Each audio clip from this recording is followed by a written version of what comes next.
Hi, this is Cesar Delgado from Ottawa, Illinois. I have my own podcast, It's Back's Road of Illinois, about agricultural in general on YouTube. I am a National Farm Broadcasters Association member.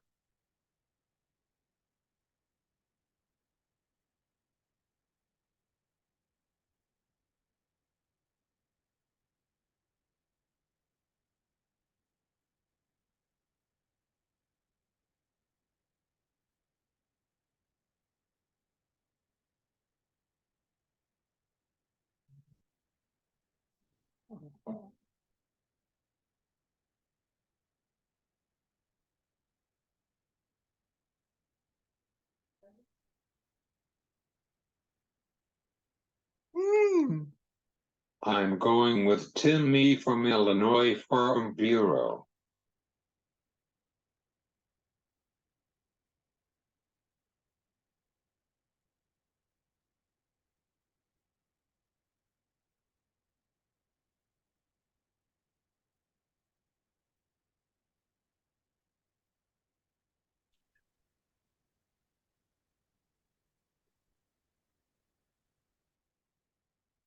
Please be patient.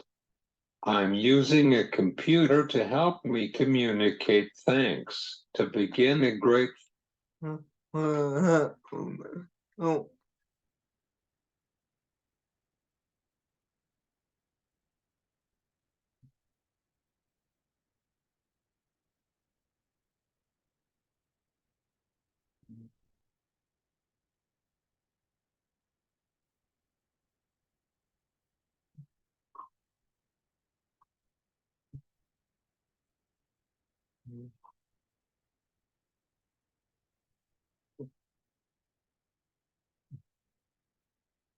Good afternoon. I'm Cesar Delgado from Ottawa, Illinois. Nice to meet you.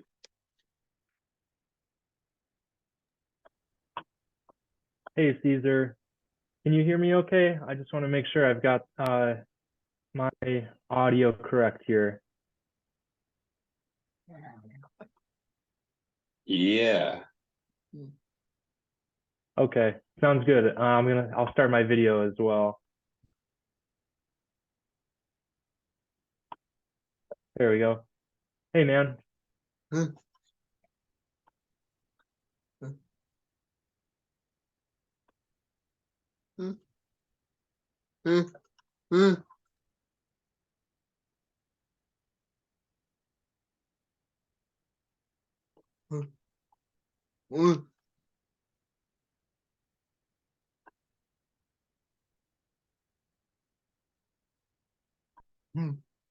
Nice, Mr.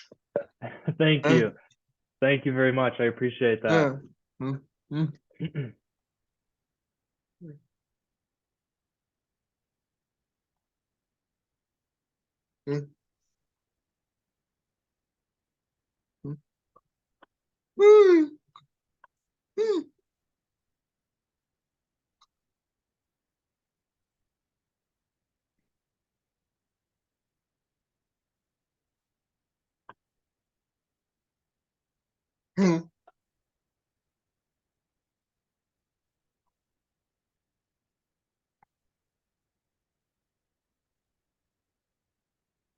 How are you today? Are you ready for the farm bill? I'm doing pretty good. I'm actually recovering from a little touch of sickness, but feeling much better. The farm bill, I am ready, but I think things are just getting started. We aren't even close to coming off of the starting line. So I am ready for the long haul. But yes, I'm excited. This is my very first time covering the farm bill process. So for me, as a reporter, it's going to be a good challenge.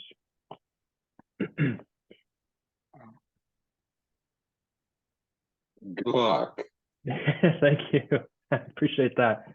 Hey, I'm ready to get started whenever you are. You just let me know and we can get going. I should let you know I only have about 30, maybe 35 minutes, and then I have to run at 4 o'clock.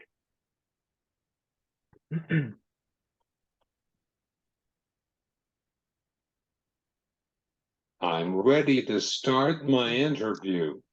Okay, great. Yeah, that sounds good.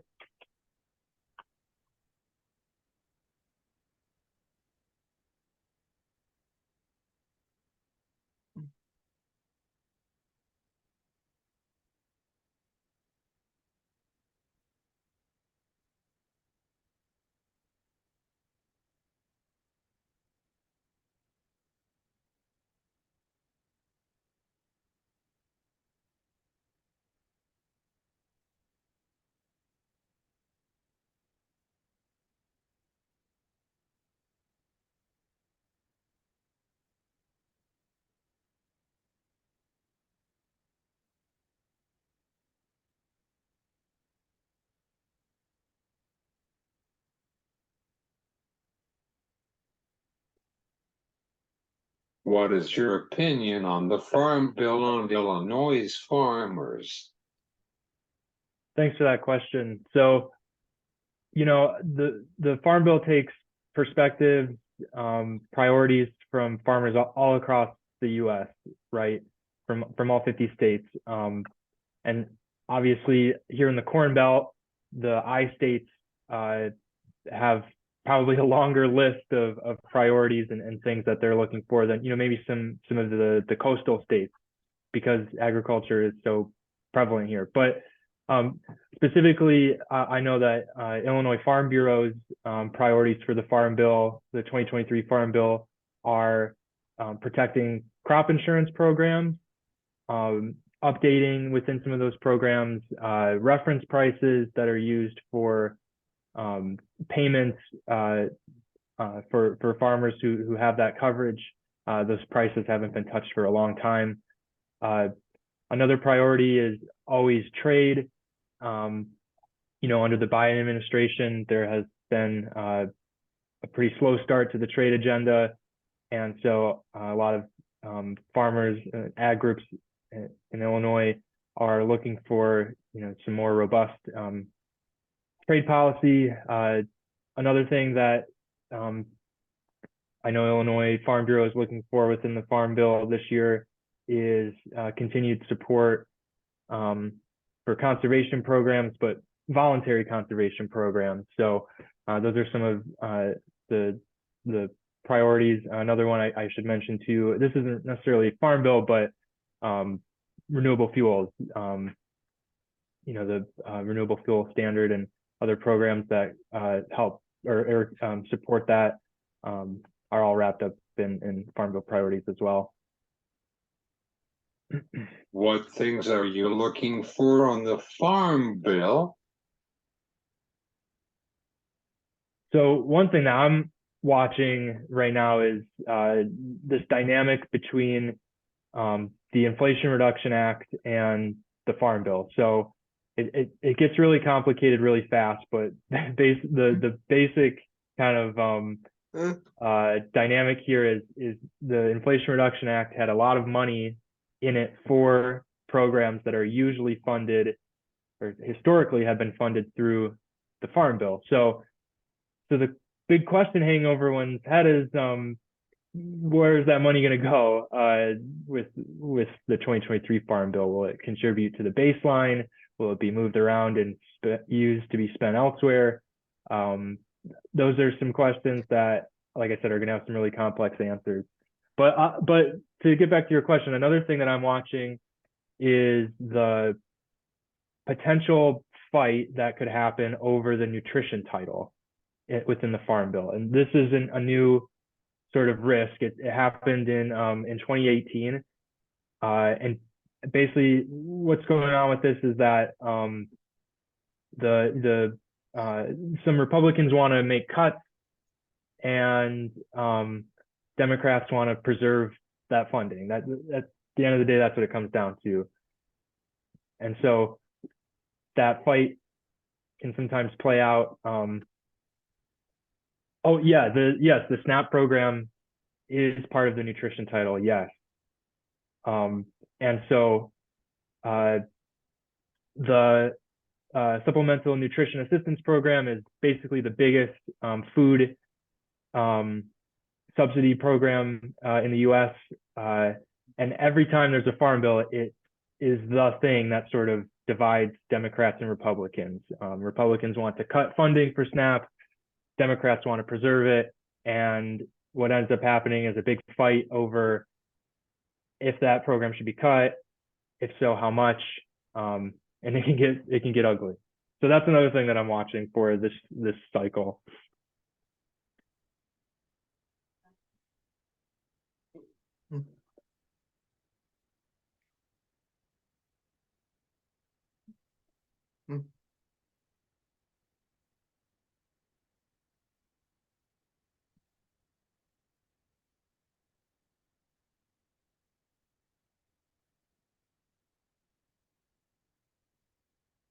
You're in Washington, D.C. for right now.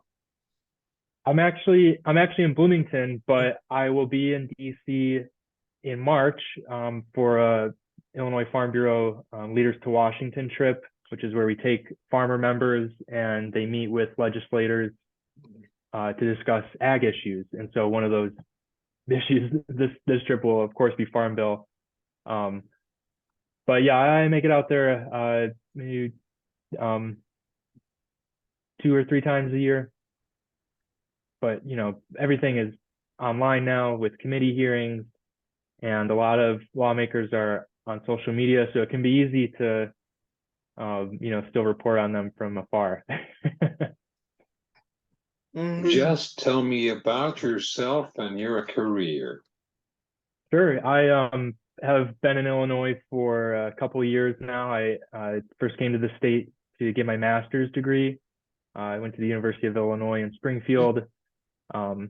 After I got my degree, I worked in Springfield covering state government out of the State House for a Chicago newspaper. And after that, I bounced around a little bit because of COVID. It was tough to keep one gig for a long time. And I landed at Illinois Farm Bureau in October of 2021. Like I said, my background is in government and politics reporting. And here, what I cover is, you know, federal ag issues. So kind of a good mix of economics, politics, environmental policy. It keeps you on your toes. Oh, you were in Springfield yesterday. Nice. I've been there yesterday for yesterday in Springfield. Is the construction on the Capitol still going on? I know they were doing a bunch of renovations.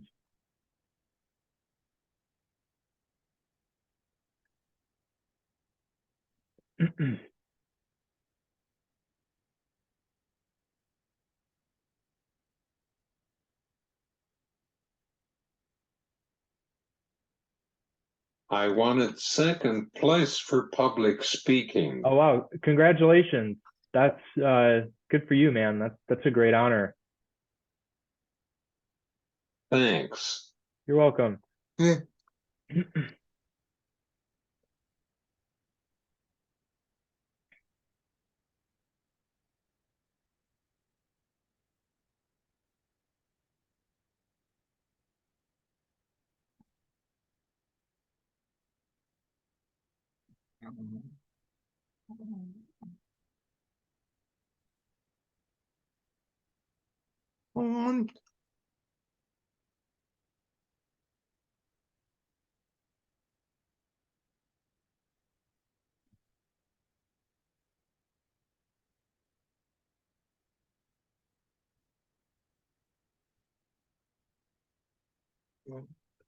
When do you think about getting ready for this farm bill? So I'll say, you know, the Farm Bill writing process, I've been told it basically, you know, it basically starts in the House, right? So the House Agriculture Committee will start holding hearings, and they have one schedule, I think, for later this month. But they start holding hearings, and they're called review hearings. So they basically go over the previous farm bill, title by title, and they examine what programs worked and what didn't. And these hearings, can be really specific about one title, about one program. But so the House Ag will hold these hearings. At the same time, the Senate Agriculture Committee will hold hearings. And the theory is that through these, they form what changes they should make to certain programs within the Farm Bill. At some point, the House Ag Committee will, release its draft of changes, and it'll review those in committee, and then that bill with those changes might make it to the House floor for a vote. This is in an ideal world, by the way. In the world we're operating in, there's a very slim majority in the House controlled by Republicans. There are a bunch of rule changes that were made recently that could really complicate things, like floor amendments. So anyway, it goes to the House. Let's say it passes out of there, it will then go to the Senate. They'll make some changes. They'll take a vote. If it passes from there, then will go to President Biden for him to sign or veto. So really, like I said, in an ideal world, the 2023 Farm Bill should be all ready to go by September of 2023, because that's when programs start to expire. However, that probably won't be the case. I have heard people saying, we should start calling it the 2024 Farm Bill, because we'll probably see some delays. So I'm kind of expecting the same thing. Legislation that are you looking for? I am always looking for legislation, that has to do with biofuels or ag trade. Those are some of the areas that Congress actually has authority over. I know there has been a push this week, actually. Some lawmakers from the Midwest, including some from Illinois, sent this letter to some Biden administration officials, saying that they were late on implementing this rule that would allow E15 to be sold year round. There was a couple bills introduced in the last Congress that would have had national year-round E15, but they didn't go anywhere. So maybe we'll see some E15 legislation. I know there's also been some talk about putting some limits on purchases of American farmland by like foreign entities, specifically China. Republicans are really into this. I don't know if there will be any movement on that. Yeah, for E15. Yeah, the E15 issue is one of those things where, it has evolved a lot in the last couple of months. We had that waiver last year that allowed year-round sales, and so we'll see if there is some legislation maybe under this new Congress.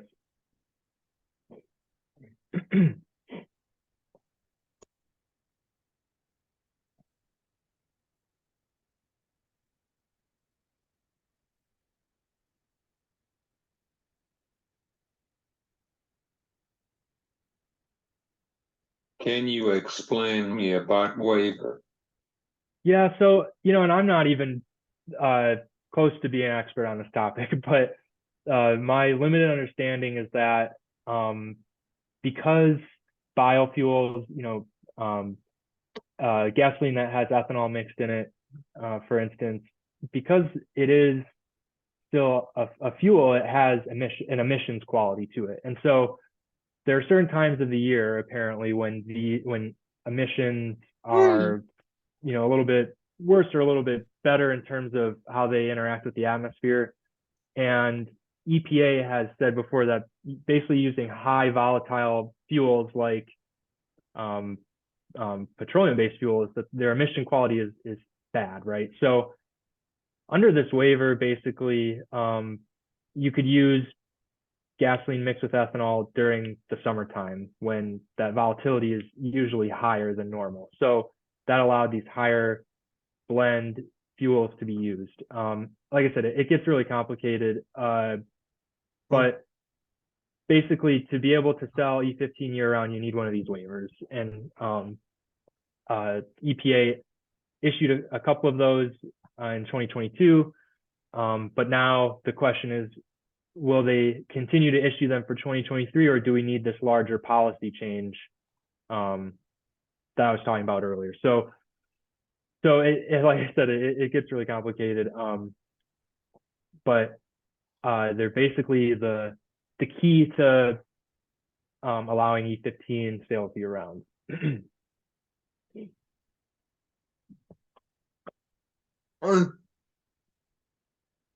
Yes, I can't understand on Trump administration.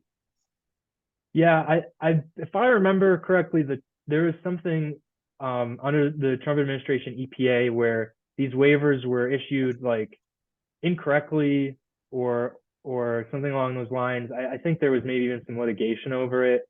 And I believe EPA was found to have been wrong in the end. Oh, right, yeah.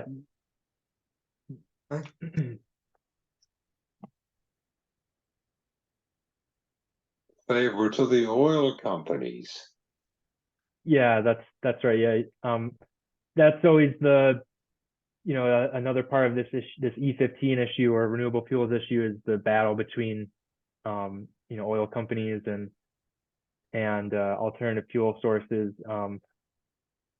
So we'll see. I mean, it's tough to speculate from here what'll happen. I think we just have to watch.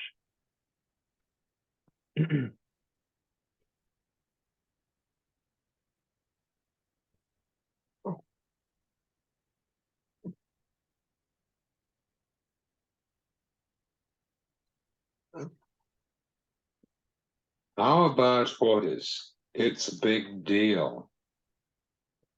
Yeah, WOTUS is a big deal. And I don't think we have seen the last of it. Where we're at in that process is there was a hearing in the Senate this week over the impacts that the rule would have on specific industries, communities, including the agriculture industry. So Missouri Farm Bureau's president testified before the Senate committee and basically laid out how detrimental the WOTUS rule would be to farmers in terms of how broad and ambiguous the language is in the rule. It makes it really hard to understand what a WOTUS actually is. He explained how farmers would basically have to hire attorneys to be able to read this rule to know what they could or couldn't do on their own land. And he ultimately said this rule really disincentivizes farmers to implement conservation practices. It makes it really difficult for them to do that. So that hearing was held, and sort of happening in the background is this push by Republicans in the House and the Senate to use this provision called the Congressional Review Act to basically nullify the rule. So there's some nuance to this to the CRA. There's some very specific vote thresholds, but basically, if Republicans can get enough votes in the House and the Senate, remember that the Senate is controlled by Democrats, then it would be sent to President Biden, this resolution, the CRA resolution, and he would have to approve it, which very unlikely. Yes, for sure. Right, seeing that this is a rule that his administration came up with. But if he were to sign it, then basically they would have undone the rule. It's for sure a Hail Mary, but it shows that there is kind of a unified front about trying to scale back this rule or cutting it altogether. So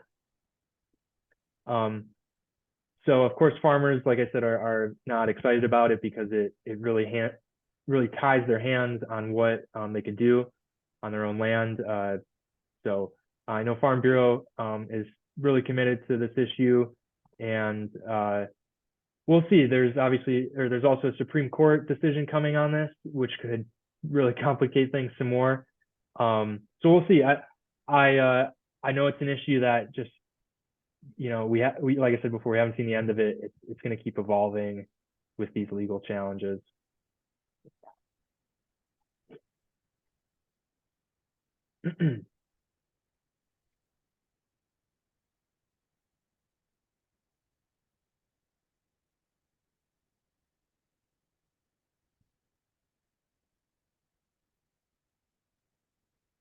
Hey, Tim, thanks for your time. You could post this interview on your Twitter account.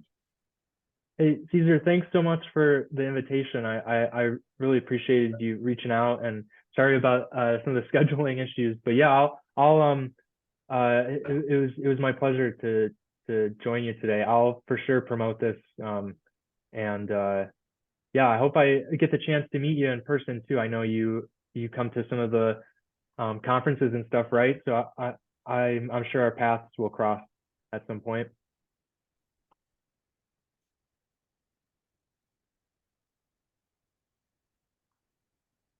Oh, Yeah, nice. I'm going to be interviewing with Richard Gilbert on Monday afternoon.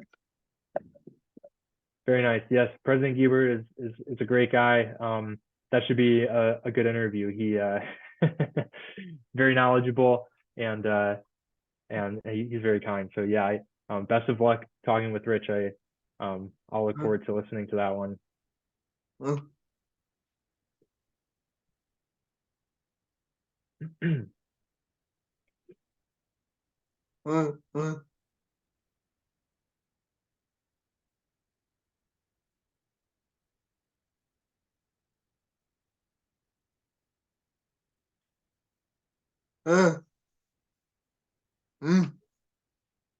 Did you grow up in farm?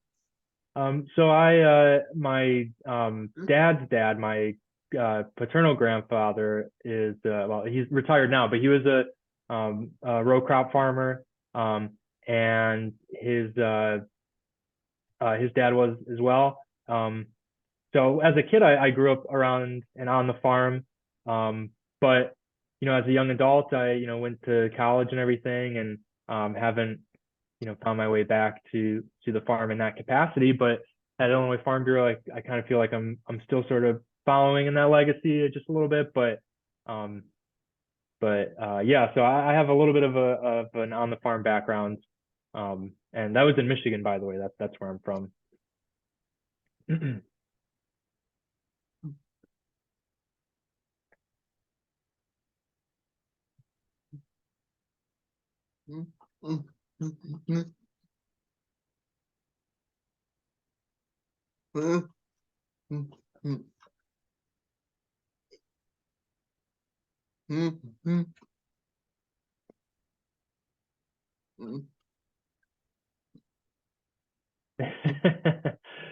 Yeah, yeah. My the Michigan Oh, State rivalry Michigan is State. real. Yeah, yeah, it is. I won't say where I fall on that issue.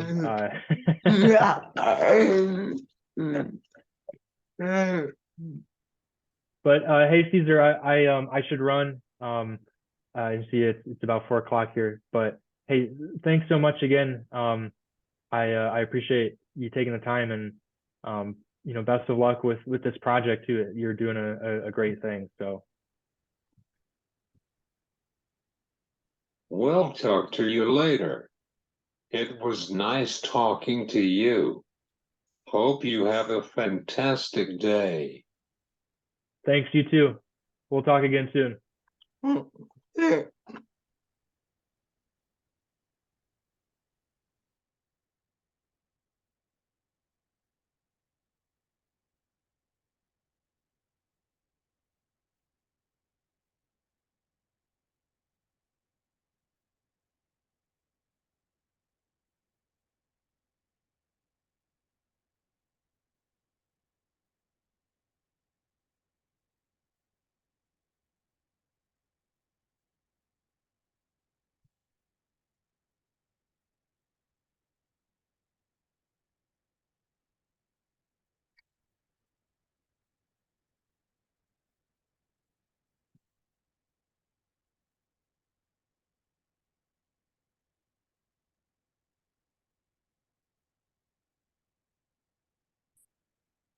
That was Timmy from Illinois Farm.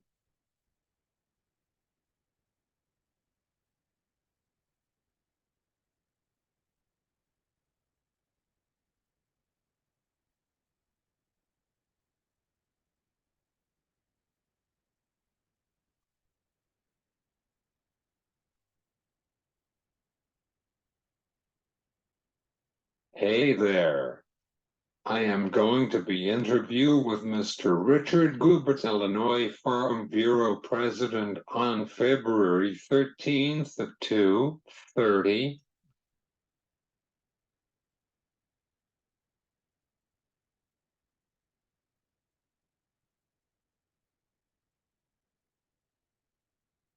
Stay tuned.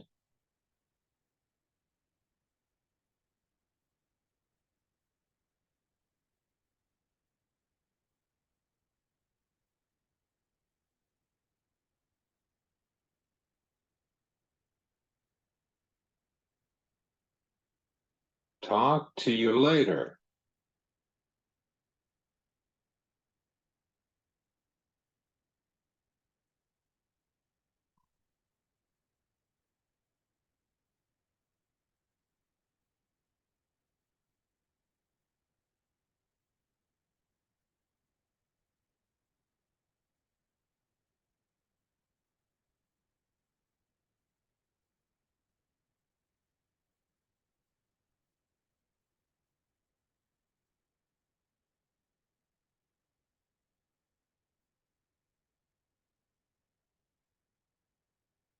Talk to you later. Have a great weekend.